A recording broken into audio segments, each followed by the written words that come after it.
Right, hello everyone, and welcome back to the Daily Update on 1000 Days Challenge. This is day 778, so let's get things started.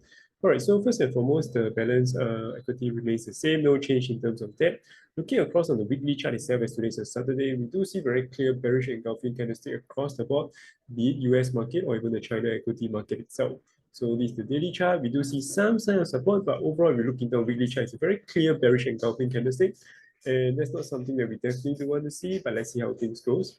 And similarly for Nasdaq, we see a very similar bearish engulfing candlestick pattern itself.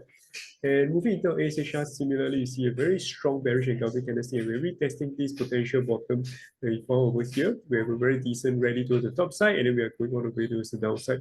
So in terms of the potential, where we could potentially find support, I don't think that we're very likely to retest this 27 very minimally, or more likely to say, I would say the $26 region is a more likely target to be hit.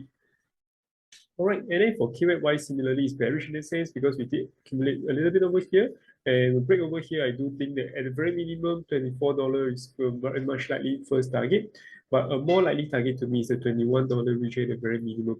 Could we see even lower low towards the $16 mark? My answer to you is very much likely yes, because with this kind of strong bearish momentum itself, it can overstretch to a certain extent by itself. All right, otherwise, that's more or less about it. Oh yeah.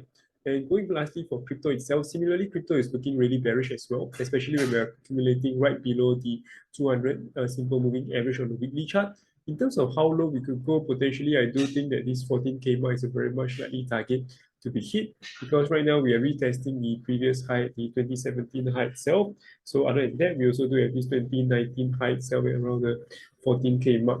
So I don't think that if traditional market was to fall any further, I don't think this 19K mark would likely to hold as well. So in that sense, I do think that this 14K or even this 11K region could very much be a target to be hit.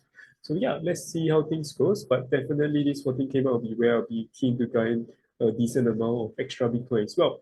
All right, so other than that, that's more or less about it. If you guys have any questions, feel free to drop by your comments below. I'll see you guys tomorrow. Take care. Bye-bye.